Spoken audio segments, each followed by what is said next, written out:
Hi guys, thanks for tuning into the channel.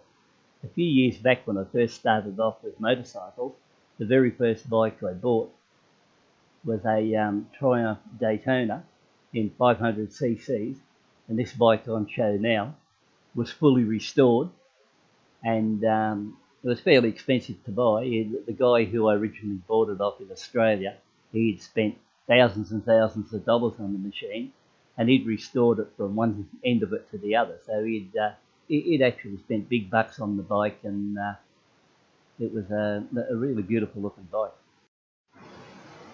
So when you get into the bike in detail, everything about the bike was totally new or brought in from England. Whether you look at the rims, spokes, hubs, the exhaust system, the rack, seat, doesn't matter, whatever you looked at it, everything was brought over, going back to the instrumentation, the whole works. So this guy who had purchased it off in South Australia, he spent, like I said, thousands of dollars on the bike, and he spent a lot of months putting the bike together, and it was truly immaculate. And the story goes like when I actually rang him up about it, and he told me about the bike and how good the bike was and stuff like that, I thought to myself, I always wanted a Triumph Daytona 500, and it just sounded so good. I thought I just have to have it, but the only problem was how to get it home. And after a couple of phone calls to him, and I'm in New South Wales, and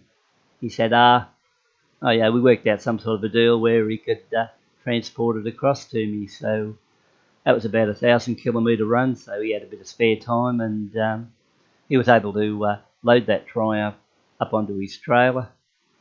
And I think it took him a day or a day and a half to bring it from South Australia, Adelaide, South Australia, over into New South Wales. And the only trouble is, on the way he had the unfortunate problem of he hit an emu on the way over, and only a few hours out of Adelaide, and ended up writing off his car, which was unfortunate. But where there's a minus, there's always a plus, and there was no one injured in the incident with the emu, and he was managed to get another car out of the process, so that worked out, I suppose, all right that way. Bad luck for the car, but he got himself another car out of it that way, and things worked out for him well in that respect. And I ended up getting the motorcycle after that transported back from there, and I had that bike for a while, and it worked quite well, and I was pretty happy with the bike, and it worked out well for everyone. But overall, it was a really nice restored bike, and I've got a sound clip here near the end. You can have a listen to it.